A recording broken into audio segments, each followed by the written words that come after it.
జిల్లా గూడూరు పట్టణంలోని డివిజన్ ఎన్నికల రిటర్నింగ్ అధికారి ఆర్డీఓ కిరణ్ కుమార్ ఆధ్వర్యంలో ఓటర్లకు అవగాహన కల్పించే విధంగా systematic voters education and electoral participation sweep అనే కార్యక్రమం ద్వారా స్థానిక ఆర్డీఓ కార్యాలయం నుంచి భారీ ర్యాలీ చేపట్టారు. గడియారం స్తంభం కూడలి వద్ద మానవహారం నిర్వహించారు. టవర్ క్లాక్ కూడలి వద్ద ఆర్డీఓ కిరణ్ కుమార్, డీఎస్పీ సూర్యనారాయణ రెడ్డి చేతుల మీదుగా జ్యోతి ప్రజ్వలన కార్యక్రమం చేశారు.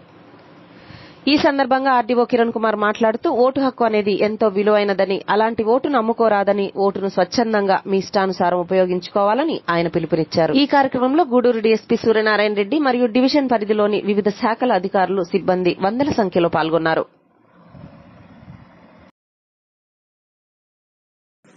ఓటు విలువ తెలుసుకో ఓ మనిషి, దాన్ని నువ్వు అమ్ముకో.